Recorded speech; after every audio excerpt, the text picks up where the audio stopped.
Welcome to Health Oddity, the show that strips away the jargon and hype surrounding all things health and fitness to help you live a long, strong and energetic life. Lining up at the bar this week, here's Peter Lant, Paul Bassett and James St. Pierre.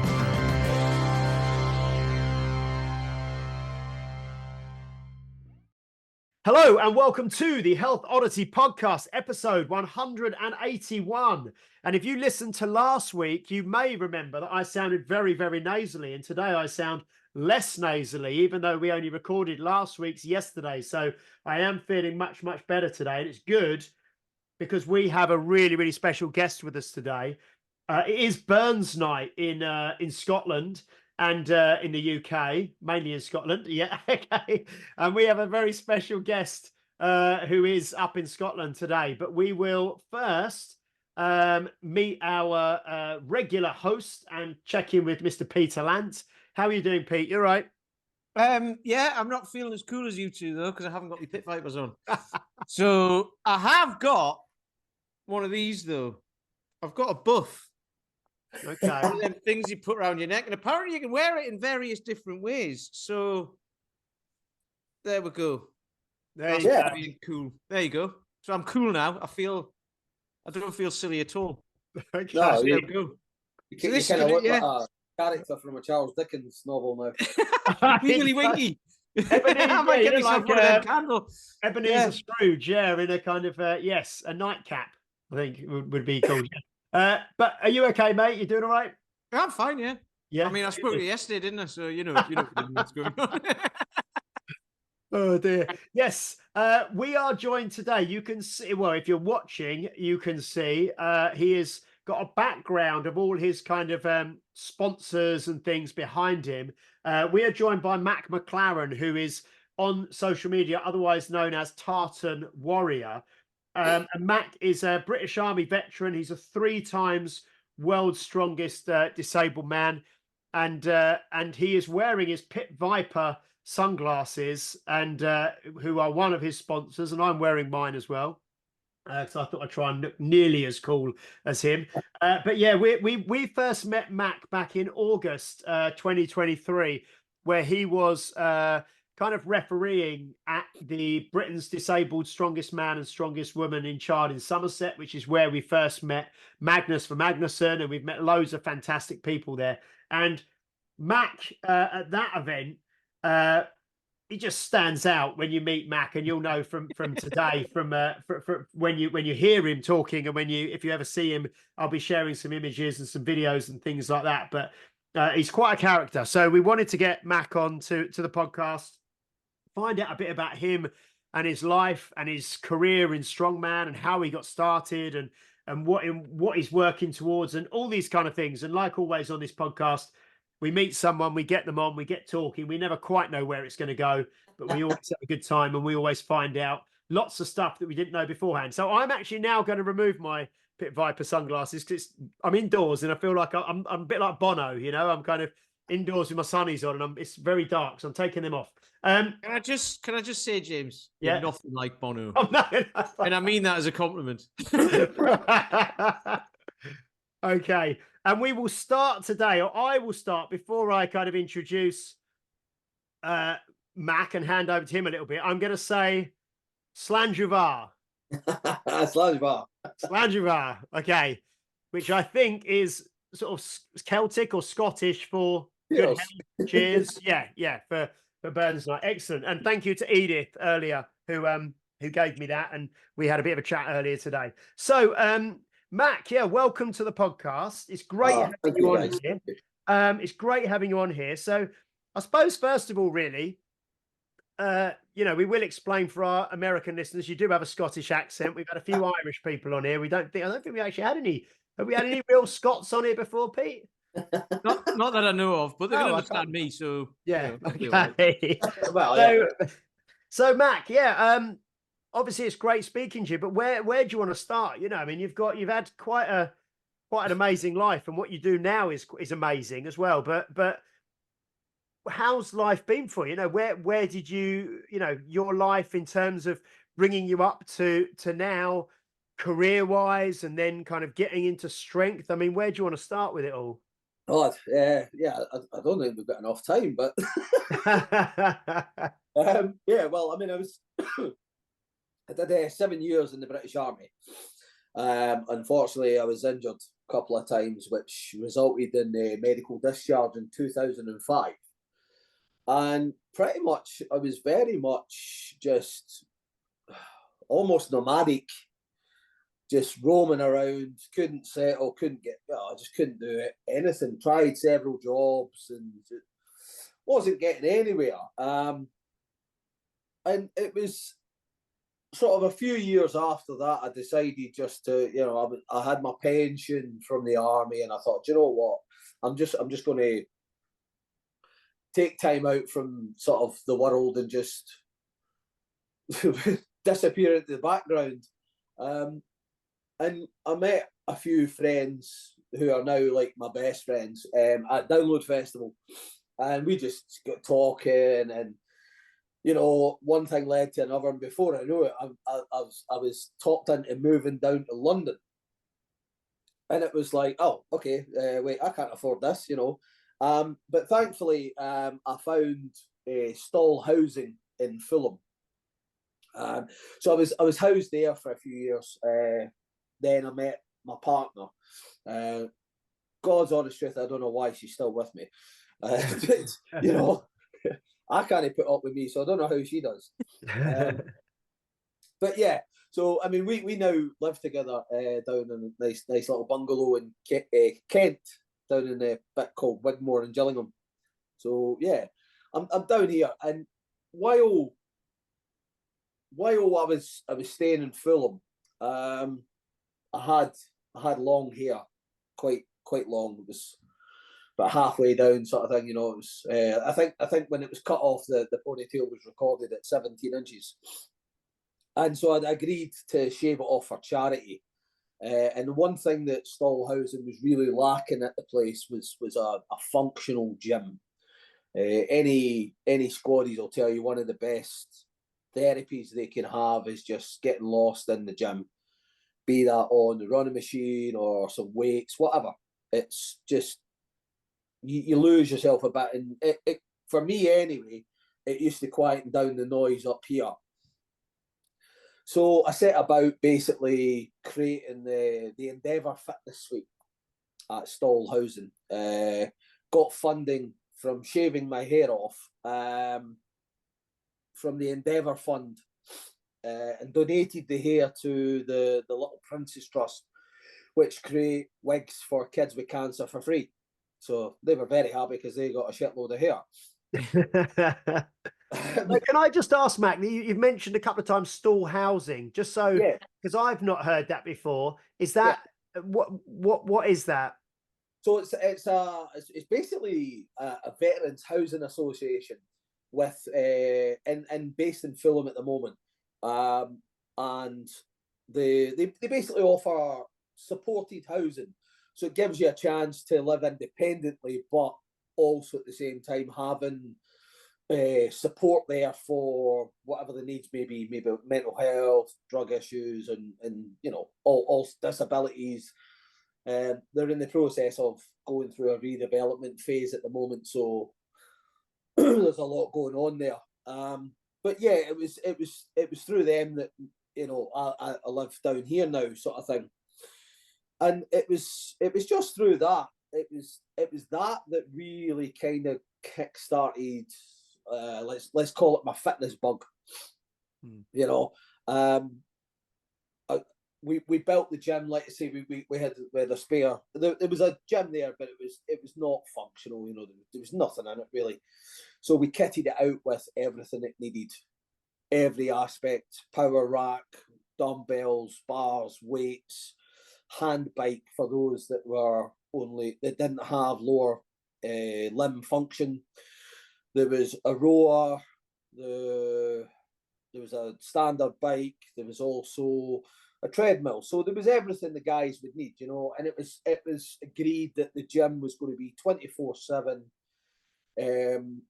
and full access to the veterans whenever they wanted it. Some of the guys would be using it at 3 o'clock in the morning. So it was fantastic to have that there for them almost like when I moved out, it was like a legacy for me. That was my little stamp on Stall, you know, that we created a gym, and that's kind of how I got into starting doing fitness.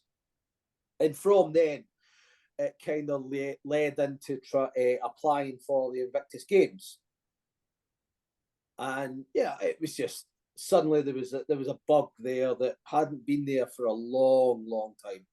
You know, I used to be super fit in the army, and it was effectively taken away from me by my injury to my legs, and I fell into a pit of despair.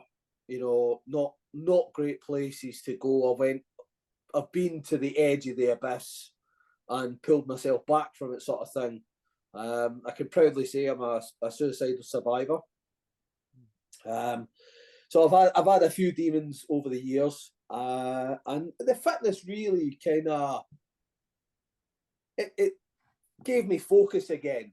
I also have Asperger's, which I discovered later in life, which again, focus just it gave me. Once I get my teeth into something, I just stick with it until I get to the end, basically. But when I moved out, we moved, and I was trying to find a gym that I could go to that was not a poser gym, but just a proper old school gym. And I found Bulk's gym in Gravesend, and they just welcomed me in with open arms. And I started training there, and I kind of got into the strongman just by pure chance, you know. It was very much just, I saw a poster on the wall offering strongman Sunday training, and I was like, yeah, I've seen it on the TV. I wouldn't mind giving that a go. And I literally asked the guy, Jay at the time, he didn't know how to take me when maybe me, I was just like, oh, do you take gimps? And he was just like, what? Like, oh, disabled people. He's like, oh my God, you can't say that. I'm like, yeah, I can. I've even got a gimp card, you know. So yeah. And it just character straight away, and it just clicked, you know, and I thought, yeah, this is the place to be. And that's how I got into strongman, you know. So Mac, just to ask then, so presumably when you were young, when you went into the military, like you say, you were very fit, you know, super fit and trained a lot and went through that. And then what was because obviously a lot of people just listen to this podcast, you know, maybe driving or whatever, walking. What injury did you sustain when you mentioned your legs, but what injury did you sustain when you came out of the military? So I basically I effectively tore right through my meniscus by turning. So basically, I went to turn, and my lower leg stayed still, and my upper leg rotated 30 degrees and just ripped through the middle of the leg, basically. And it never recovered. You know, it was 18 months therapy, just trying to get it to go again, and it never even straightened. So it was always out of position, effectively. Yeah. And so I was discharged in 2005, and just over the years it got progressively worse because my leg basically was not straight. So it was causing all sorts of problems. As I got older, it started really affecting my hips, causing me hip and groin pain, and it got worse and worse to the point where I was struggling to walk, basically. So after years of fighting, probably about 15 years of just begging them to cut my leg off to just stop the pain, because it was a constant pain. There was just constant pain. It affected everything, sleep, whatever, you know. And so yeah, finally I got the go ahead to get rid of the dead wood, basically, because that's how I saw my leg was dead wood. So what happened after that? As in, because obviously you've had this thing for 15 years, and then you said it was so it was a year ago, wasn't it? Pretty much, just yeah, over a year almost ago. a year. Yeah, Yeah. So what was the difference? Was it like an instant relief? Pretty much, it was like somebody flicked a switch. Yeah. I mean, obviously, the first week I was in hospital, I was like loaded with drugs left, right, and centre, which has its benefits. But it was notable, like almost straight away when I got home. Obviously, there was the initial pain from the surgery itself, but once that cleared up, yeah, I mean, I'm pain free now for the first time in 20 years. Yeah. So I mean, it's made a huge difference, and I mean, I now sleep. I never used to sleep properly, about 2-3 hours a night. Now I'm getting, as my body's getting used to sleeping now, I get sort of 4 to 6 hours. So it's, to me, it's changed my life. Yeah. And where did you have the amputation? Is it just above the knee? Is it? I'm actually through knee. Through knee. Okay. So it's only suitable for between 1% and 2% of people. That's what Louise Gray said she had that, didn't she? Yeah, through the knee. Yeah.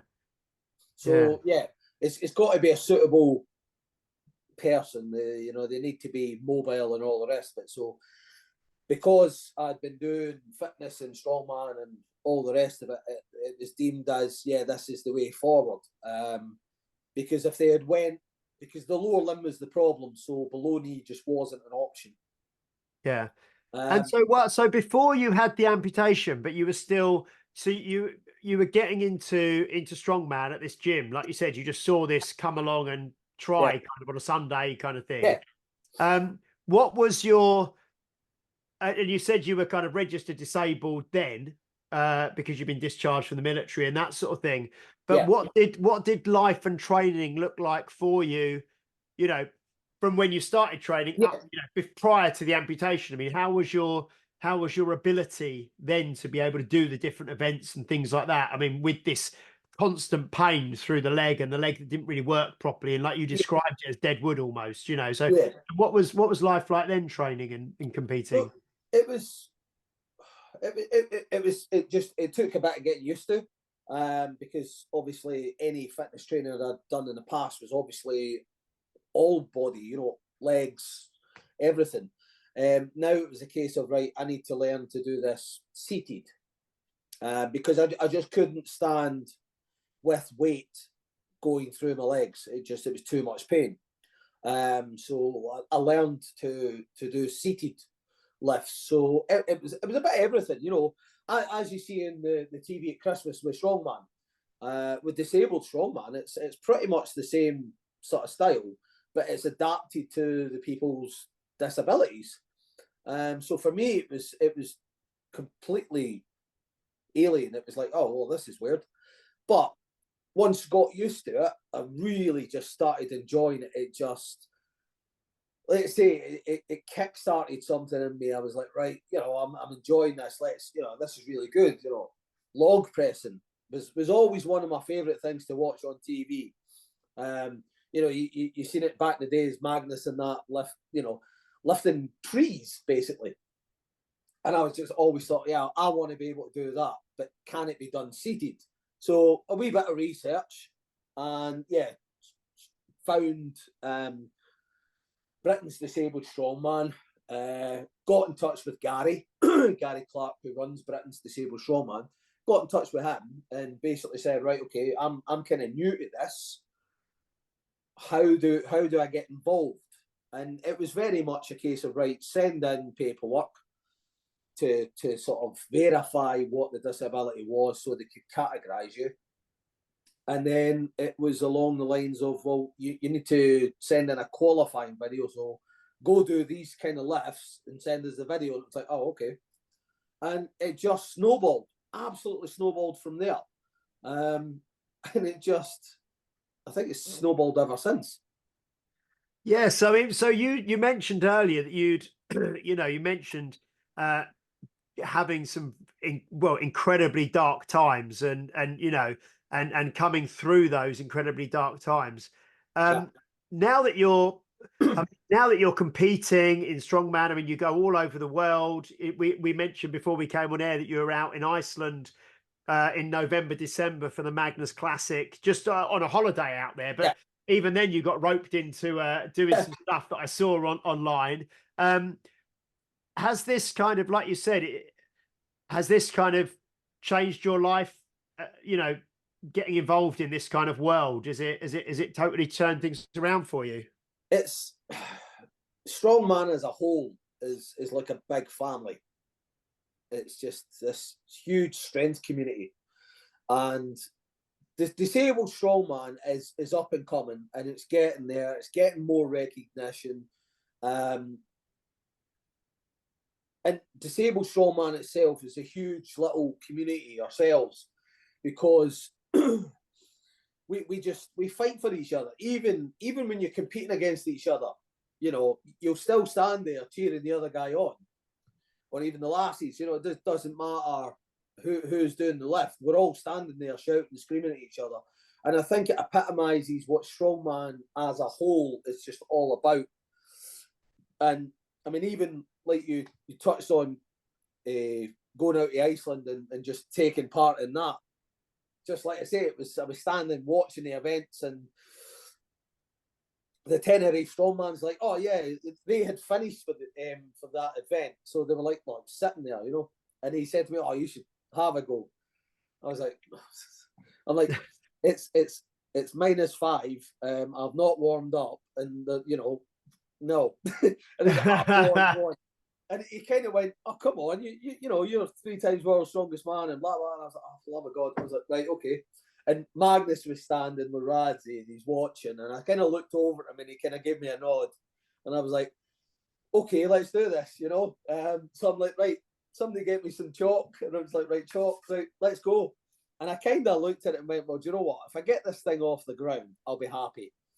And I got it off the ground, and I managed to keep it moving. It was a dead weight the whole time, because there was no lock as the wrecking ball went up. There was no lock to hold it in place, so you had to hold the rope the whole time and then pull. And these big guys made it look so easy. And I was just there. I don't know if you did, Pete. Did you see it at all, Pete? The one I'll be watching it. Don't worry. Yeah, we'll find the video and we'll share it, because I saw it. I was watching the feed, and like you say, Magnus was there with Razzie, who does all the stuff on TV for Giants Live and everything, doesn't he? Yeah. And they were commentating while you were doing it, and just for the viewers, it was sort of like I suppose it was a crane with a wrecking ball hanging, and then you had to do like an arm-in-arm pull to raise this wrecking ball up. And it was just incredible that you were just there doing it, and they were commentating for you, and Magnus was kind of bigging you up and commentating, and it was fantastic. Yeah, it was great. Yeah, it was good, because, like I say, the community aspect was there. I mean, I was doing it, and all these huge names. Do you know what I mean? Some big names in strongman world: Shane Flowers, Pa Dwyer, Rongo the Warrior. They're all standing there. Tenerife Viking. They're all standing there and they're shouting and they're cheering me on. And I think that definitely helped with the lift. It's funny, because when you're talking about like the community aspect of it, when we came to Chard and we were sitting having breakfast and stuff like that, I mean, me and James have obviously never been involved in this ever before. Been to a few events to watch and stuff like that, but Gary, after we had him on here, because I know Gary because I just randomly sent him a friend request on Facebook, and then we got chatting, and then he came to visit me, and he came down to Bath, we had a coffee, and that was it. Yeah, he was like, oh, do you want to be on? And then we had him on here, and then he was like, do you want to be on the lifting crew? So we were like, okay, brilliant. But when we got there, it was amazing, because it was just all you guys were there, and everybody was like straight away walked in, hugging each other, like, hello, I haven't seen you. You're all obviously like, it almost seems like you all live in the same house together or something like that, and you just move around places. But then we had Mark Tonner on as well about the his deadlift. Yes. 24-hour deadlift, and he was saying like Erin got involved and Louise and Oh, all, there's like so many. Dowie got involved with Matt Diamond. Matt Diamond. Matt Diamond. Yeah. And I was just sitting there, and when we came back from that event in August, I was chatting to my missus. We went down the pub and had a couple of beers and stuff, and she was like, "You need to get involved more in this because you like." Honestly, it was like it changed my life just spending time with you guys for that one weekend. I was like, "This is amazing," and she was like, "You need to do more of this because it makes you like." It makes you like this. You're a joy to be around. Not that I'm not all the time, obviously, but there you go. No, and you're off to the Britons, aren't you? Tomorrow, Saturday. Yeah, Saturday. Yeah, I'm off to Strongest man in Sheffield. Yeah, Lucky you. Yeah.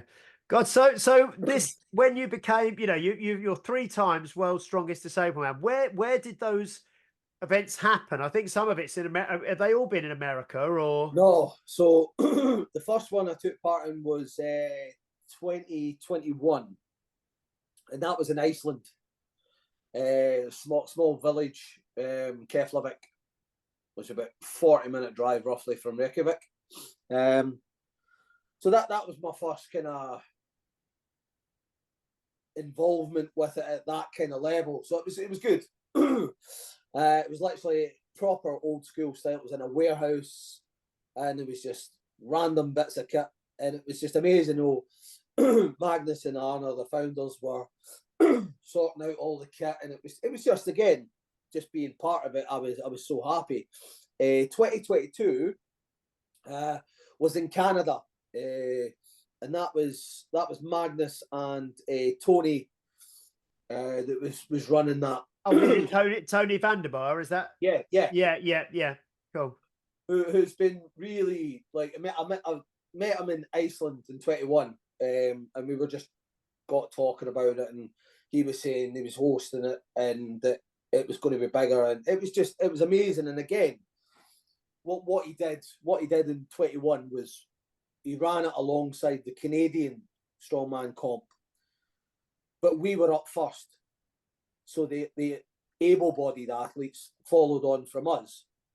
And it was quite good because we had events like the truck pull, for instance, which was this big, huge SUV. I think it was 3.5 tons on gravel.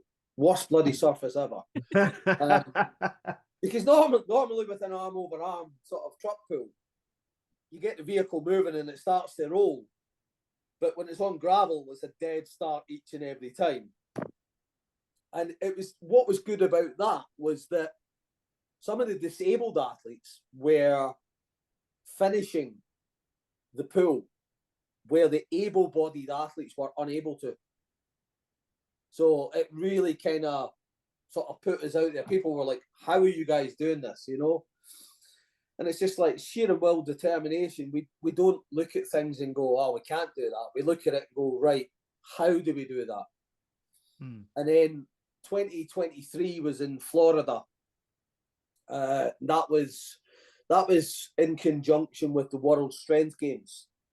So Magnus was hosting it as a slightly name change as it's went through its evolution. It's now the Magnus for Magnuson World Strength Championships.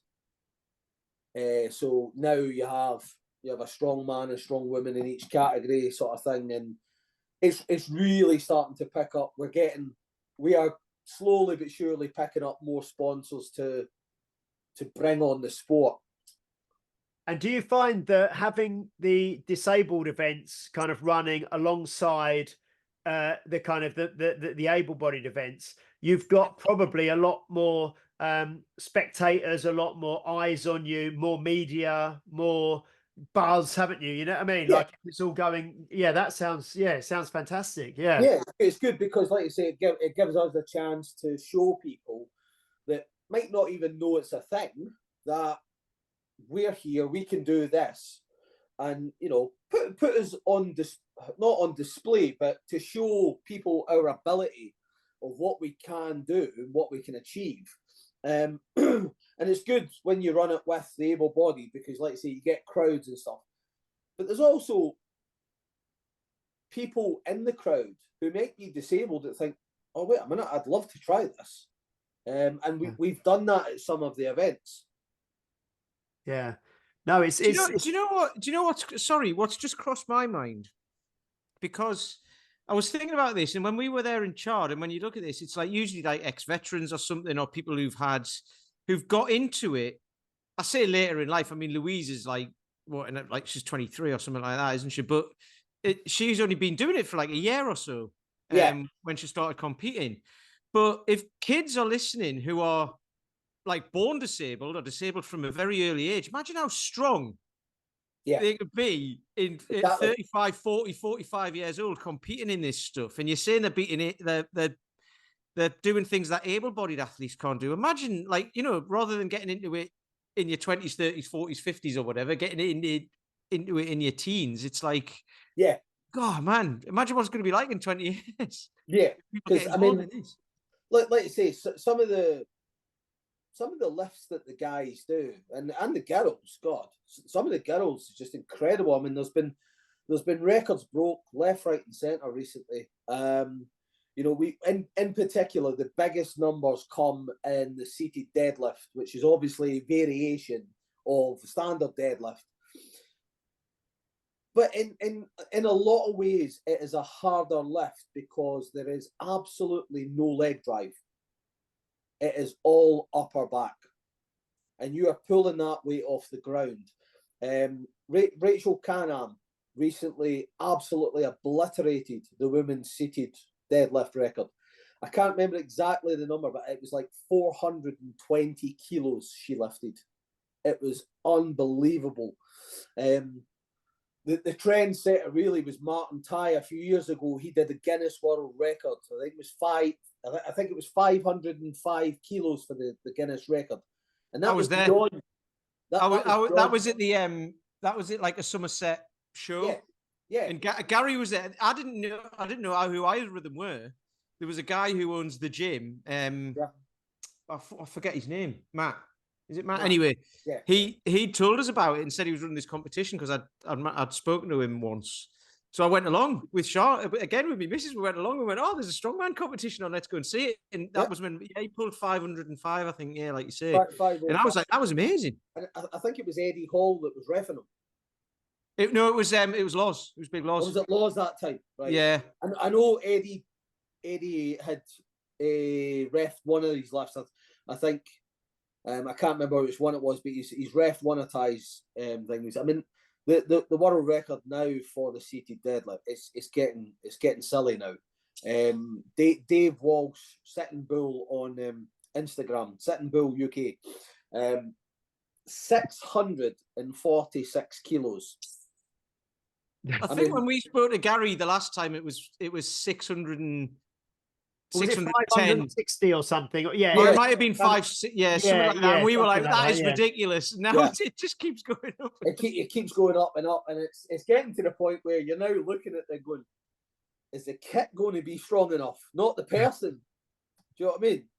I suppose it's the seat you sit on, isn't it? You know, there's got to take you, and then if you're lifting 600 kilos as well, you know, those little, and it's Gary makes those little seats, doesn't he? Yes, he makes them, and I mean, they're absolutely solid, and it just shows you the weight that they can hold through that steel, but the lifts some of them are doing are absolutely incredible, and it just, to me, it epitomizes what disabled strongman is all about. It's not about the disability; it's about the ability, Because I know that when we were there, sorry, Pete, I know when we were there, we were obviously watching and seeing all the weights that everyone was lifting, and then just recently, I've been doing a little bit at my gym with some of the guys who are just starting to compete at kind of local shows and things like that.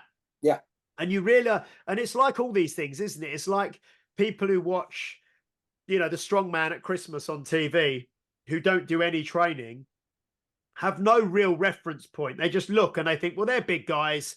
That must be heavy. Yeah. I'm sure it's very good, But when you actually go into a gym and try to deadlift yourself or press something overhead or do like a loaded carry or a sled drag or something like that.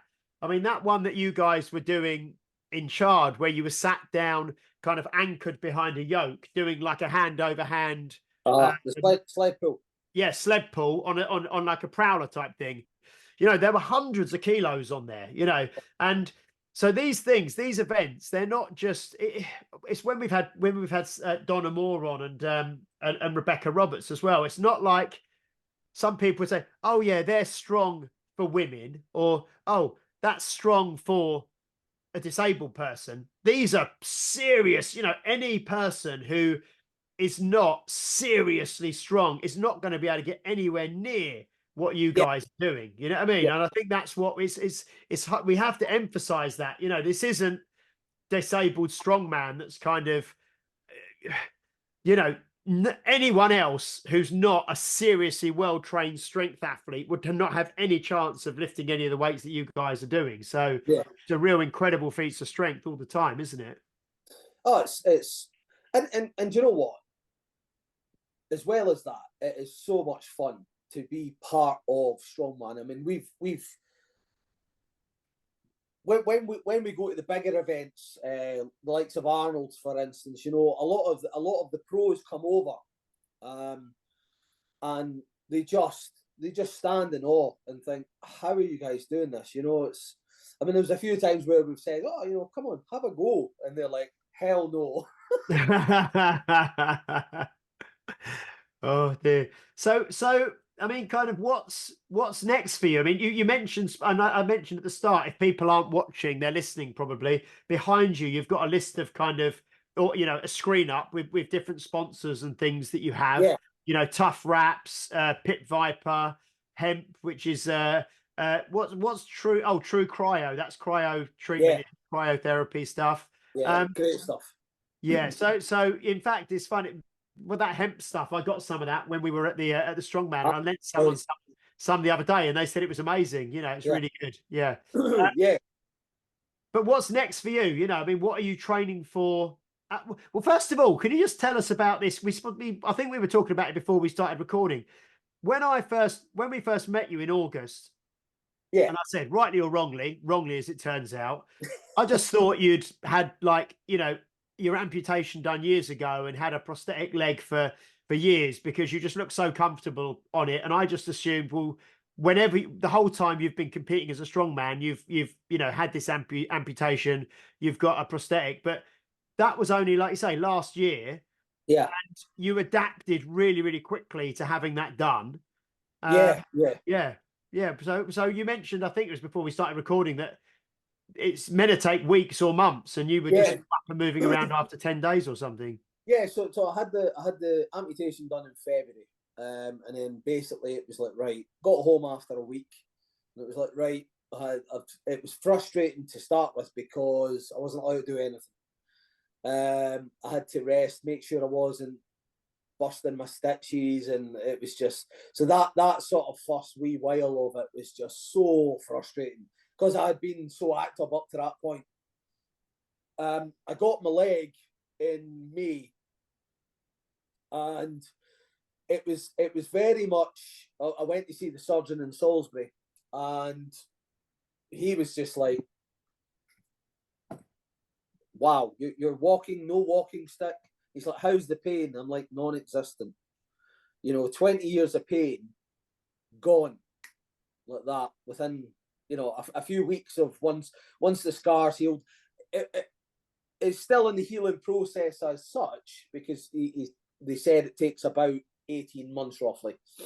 But I'd healed super quick. I hadn't intended in competing at all last year, because I pretty much kind of ruled myself out because of the operation. But as it transpired, in May, the surgeon's like, yeah, I'm happy, the stump's looking great, there's no issues there, you can now train heavy. And I was like, oh, okay. And the plan was originally with the surgeon was to try and be fit and strong for Worlds in September. But as it happened, he gave me the go-ahead in May. So I had previously qualified for Static Monsters World Championships. So I literally contacted the guy and said, well, I've already paid my money. I wasn't expecting to compete, but I've just been given the go ahead. And he's like, yeah, do it. Let's make it happen. And yeah, so it was really good. I placed third overall in my category. Suffered a little bit of an injury to my shoulder during the log press, 100-kilo log press, which then had a knock-on effect with my deadlift. My shoulder was gone. It was like, uh-oh. And the worry sort of sunk in there. I was like, maybe I shouldn't have done this because I might miss Worlds now.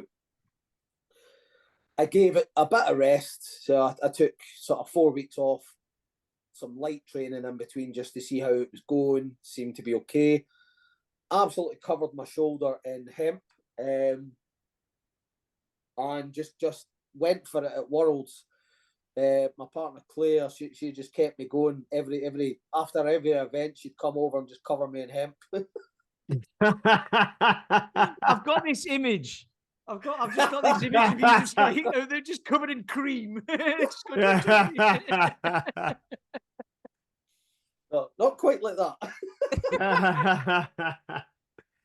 And did you win that one last September? Yeah. So you won. So you won 3 in a row, right? Yeah. So I'm quite happy with that. But moving forward, what's next? What's this year? What's 2024? Well, 2024, it was going to be number 4, and I say it was because things do change in life. I'm taking a year out of strongman, because I want to focus my training for the Invictus Games. Wheelchair rugby is my other absolute passion. I love it because you get in a wheelchair that just basically looks like a tank. Isn't that the one they call like Murderball or something, don't they? Is that what they call wheelchair rugby? Yeah, because it's just pure carnage, isn't it? Yep. Yeah. I think that's why I like it. Because I just go quite literally sometimes head first. I just go careering. I build up speed, get out and just go careering into somebody at full pelt. And I don't care if I go flying over or not, As long as I stop them, that's the main thing. But yeah, Murderball or wheelchair rugby is my other passion. I play for Saracens wheelchair rugby in Hatfield. And I got into that through Help for Heroes and Royal British Legion. Royal British Legion have now taken over the running of the UK selection for Invictus Games, which will be in Canada 2025 in February. So I'm in the process now of going through the selection phase. So I took the thought process was I didn't want to risk getting an injury that would affect my chances at selection. Yeah, because I've tried a few times for Invictus, and I've always failed at that final hurdle. So this time I'm just right. I want to concentrate on that. And has it always, when you've tried to go for it before, has it always been in the wheelchair rugby that you've always? Yeah, well, there is multiple sports you can take part in. So the last couple of times I've tried for wheelchair rugby, sitting volleyball, powerlifting. So there is different sports available. So this time I've kind of put myself down for wheelchair rugby, wheelchair basketball, and rowing. Good power in the back. So I thought, I'll give it a go. See how it goes. So let's say between now and May, I'll be doing selection, and fingers crossed, this will be my year. Yeah. And the rowing, is that like indoor rowing, or is that? Yeah. Because I've seen you. I at the end, obviously, we'll get your Instagram handle and that so people can follow you. But I obviously see a lot of your training that you put up on Instagram, and I've seen recently you're doing some of the rowing and things, indoor rowing. Yeah. As you know, cardio is not in a strong man's remit. It's funny because when you talk about this, I think is it Darren who was a canoe in the in the Paralympics. Yeah, Darren Greenfield, is it? Yeah. Yeah. Because when he was saying, "Oh yeah, I was in the Paralympics," and we were like, "All right, what were you lifting?" He goes, "No, canoeing." And it was like, "What? Where did that come from?" Yeah. Wouldn't even think he'd fit in a canoe. Yeah, he was smaller then. Yeah. Oh, I've got a question about your leg. Where did you get it from? Because honestly, it's the best leg. It's got like all the metal stuff all over it, hasn't it? Like, because you're obviously into that. If you talked about Download Festival and all that sort of caper, and from your hair in the picture that you showed us. Yeah. So I'm in the process of growing it again. Ah, nice. I got bored of the mohawk, so I thought let's change it up a bit till I get fed up with it again. But yeah, my leg, the cover I've got on it it was done by a company called Limart, and they basically create these covers that go on the front of the leg. You can pretty much get any design you want. So I've got the poppies and both the UK flag and the Scotland flag, my cat badge, and a soldier kneeling. Just something I threw together myself. I basically contacted the guys and said, right, this is roughly what I want. Can you do that, but only better? And they did. Yeah, it was amazing. I was just like, oh, I've had so many people like ask me about it, and I'm like, yeah, it draws attention. Because it's one of those things. You obviously, like, people get tattoos that are like meaningful. Well, people get tattoos that aren't meaningful and are a bit weird, but then they get meaningful tattoos as well. Not that there's anything wrong with that, by the way. But then, like, so that's like that's a thing to say. It's like a celebration of it, isn't it? I suppose of like, actually, I've gone through all of this. This is the thing. So it's just like getting a tattoo, I suppose, except it doesn't hurt. Yeah, that bit doesn't. The bit before did, obviously, but that bit, it hurt the bank balance. But yeah, no, it was just I want so many different designs, but there's just no way I can afford them all, But it's fantastic. Like I say, it gives you that little bit of self-confidence rather than just having the mechanical leg people to stare at. And children in particular, are fascinated by it. They're just. I keep telling kids that I keep saying, shh, don't give it away. I'm Iron Man, I was just thinking though, it must take away the stigma of like, because I don't know, like, because people obviously don't look, but it'll be like, oh, has that guy got a follow or whatever? You know what I mean? They'd be like, wow, look at that. Yeah, it's very much a wow, that's amazing, rather than oh, look at that.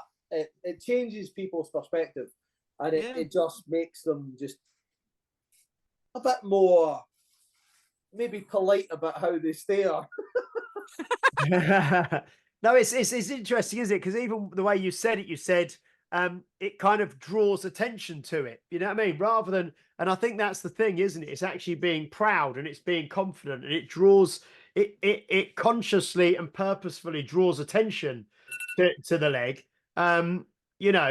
Rather than trying to hide it or trying to, it's like it's like a statement of of being proud. And I love the fact that I didn't realize, I thought it was the actual leg, but the fact that it's sort of like a cover so that you could have different covers for different events, it's almost like accessorizing almost, you know what I mean? For whatever's whatever you're doing. Different ones I want, I want like a Metallica one, and just but I ain't got the bank balance to have all the different ones I want.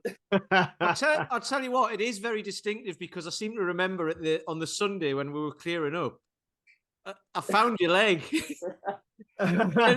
I didn't know you had a wheelchair. I thought you just wore the leg, right? I didn't know you had a wheelchair as well. So I was like, oh, Max left his leg, but I thought you'd gone. And I was like, I mean, how would you forget your leg, for fuck's sake? You know what I mean? But I was like, oh, no, he's there. And they were like, no, man, it's all right. He's over there. Because like I went outside, I couldn't see you. And there was just this leg line in the middle of the floor. But do you know what? I sometimes do it when I'm in the gym. I just take my leg off and just leave it somewhere. It's just people just... what's going on? Yeah. And then I've just got to ask, mate, how did you get involved with Pit Viper? We had the glasses on at the start, and I first saw them at I think it was a couple of years ago at the World's Strongest Man. All the guys wearing them, and I was like, God, these glasses are really cool, because they're really like big retro as well. garish kind of 80s looking sunglasses. Yeah. Yeah. I got involved with them. I basically contacted them and said, look, this is who I am. This is what I've achieved. Would you be interested in sponsoring me? And they're like, right, send us some videos. And so I had done an interview with ITV. So I sent them that. And just Pit Viper being Pit Viper, the response was, hell yeah. You know what I mean? And I was like, yeah, absolutely, I love this. So yeah, it's fantastic because they are so supportive of disabled strongman. They're getting on board with it. They see what the worth with disabled strongman. They see it as not an investment, but to just support us. It's really good. They're kindly going to well, they have been sending me some glasses and stuff. And as a sponsored athlete, I get a lot of glasses from them. So I said to them, look, I want to donate some of these glasses to prizes for disabled strongman. And they were like, yeah, this is amazing. Share the love, It's like the logo says, Pit Viper gives a fuck. Yeah. And they really do. They really do. So, yeah. I've been really lucky with my sponsors. Tough Wraps have probably been one of my biggest supporters early on. They supply me with all the kit I need and then some. There's never an issue. I phone them up and say, right, I'm doing this. Can I get some kit? And they go, right, what do you want? Here, have that. There you go. And it's just fantastic to have that kind of support because disabled strongman at the moment, we're still quite an unknown quantity, really. And to start getting brands like these involved really, really stands out. We had True Cryo guys at Arnold's, and they came along and they supported the guys. They treated all the athletes on site with the cryotherapy, and just keep me in the game with stuff like that. The cryotherapy is fantastic.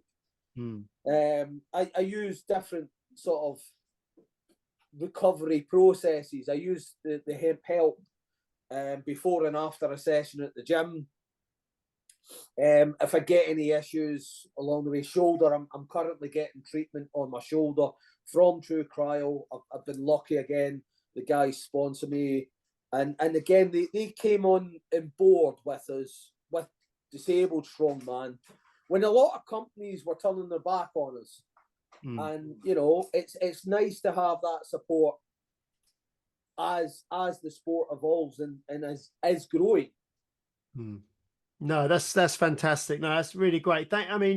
Mac, it's been an absolute pleasure speaking to you, and I'm so glad we managed to get this lined up. And it's great, isn't it, Pete? Just spending like an hour just having a chat. It's brilliant. Yeah, I love it. I've talked about that book, man. Honestly, just have random chats with people. I absolutely love it.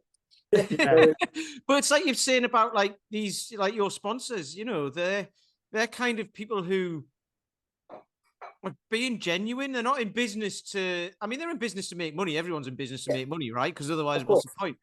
But they're not in business to make as much and maximize it, sort of thing. They're in business to just get into the right places and do the right things and do good in the world. And I think that is amazing. Like that's become my philosophy on life. Like, I mean, not to say I didn't want good in the world, but thinking about making money for myself. But if you can do it in a way that helps loads of people and stuff like that as well, it's just brilliant. It's brilliant. Like I say, the companies, they come on board because, others won't, or they don't want to, for whatever reason. Everyone has their own reasons, but these companies come involved. And let's say they got involved with disabled, they got involved with myself, and they offer that support, not just through the kit that they supply. For some of the comps, they supply like prizes and stuff, and it makes the difference to the athlete, because the one thing that is very different from disabled strongman to the other strongman is that every single athlete is self-funded. So flights, hotels, equipment, we all have to pay that out of our own pockets. We don't have prize money available to help pay for things. So to have that support from these companies is just priceless, man. No, that's brilliant. Mac, what's the best way for people to kind of, like I say, I love watching your training and just seeing what you're doing when you're posting all your training. So you're only in Kent then, are you? Did you say? Yeah. You're only around the corner from me. I'm in Essex. So I didn't I won't hold that against you. I didn't realise you were that close. Yeah, so what's the best way for people to kind of follow you? Is it Instagram? Is that where you do most of your stuff? Yeah. Most of my stuff, pretty much all of it goes on Tartan Warrior WSDM on Instagram. And obviously, if there's people out there watching this that might think that disabled strongman is for them, then please get in touch, either myself and I'll point you in the direction, or contacting GB Disabled Strongman directly. They've got a website and they've got a contact page on there. So it's just take that leap of faith and get involved, because the more disabled people that we can get involved with Disabled Strongman, the bigger our sport will become. Yeah, no, that's brilliant. And I've just actually thought, now that I know how close you are, we've got, it's not been put out publicly really yet, but we've got Magnuson coming down to my gym in Essex in July, the day after the Strongman Classic at the Royal Albert Hall, which is Sunday I want to say 14th of July. I might be wrong. It's not out there yet. But I was going to say, if you're only around, you're probably about an hour away from us. You'd have to come. I'd love for you to come down and spend the afternoon with us at the gym and spend the afternoon with Magnus and stuff. Would be brilliant. Yeah, absolutely brilliant. Yeah, I'll be in touch about that. No, I just thought that'd be great. Yeah. And then people can come and meet you as well, which would be incredible. Yeah, Magnus is going to be there. They'll be like, step aside, so the Tartan Warriors. No, that's brilliant. No, thank you so much, Mac. That's absolutely great. And like I say, we'll definitely see you again. And if I can set that up so we can maybe catch up in person in July, that would be amazing. And I mean, definitely. Let's do that, man. Yeah, and I think Pete and I will probably be involved again this year. This would be strongest disabled and stuff again, which would be great. You should get in touch with Ty and Bex at GB as well. They're always looking for volunteers to help out with loading crew in particular, for some of the big expos coming up. Brilliant. Okay, no, we will do. Yeah, because I think Martin Ty is your coach as well, is he? He is. Yeah. How's that? I hate him. I was going to say, let's not ask about. We'll ask about that when we stop recording, and then you can touch it. Today was shoulders, and I'm feeling it. but it's working. But it's working. Brilliant. Okay, thank you so much, Mac. So thanks to all of you as well for listening and for watching. Really, we really appreciate all of you, and we are picking up new listeners, new viewers every week. And we love hearing about you guys and what you're kind of getting from the podcast and the kind of guests that you'd like us to have on in future. And we're going to keep doing this because we absolutely love it. And it's, I know both Pete and myself, it's one of the highlights of our weeks doing these podcasts every week and meeting fantastic people like Max. So we will be back next week. He's putting his Pit Vipers on. I'll put mine on as well. I hope I didn't overshadow you both, because I wore this all the way through, by the way. I know it's intimidating about how cool it looks, but we will be back next week. I'm not sure yet. I know we're going to have Mark and Gareth from Base Gym. We've got Paul McElroy back on. We're going to have lots of other guests lined up, but we'll be back next week with somebody as a guest, or else it may just be me and Pete having a chat again. But we'll be back for episode 182. Thank you for listening. We'll see you next week. Thank you one more time, Mac. It's been an absolute honor having you on. He's giving us the metal sign. Right, we'll see you guys next week. See you later. Bye-bye. You've been listening to Health Odyssey with Peter Lant, Paul Bassett, and James St. Pierre. To get your regular fix of hype-free health, you can subscribe and leave a review wherever you get your favorite podcasts. You can find out more on today's and other topics at healthodyssey.com or find us on Facebook or Instagram by searching for Health Oddity.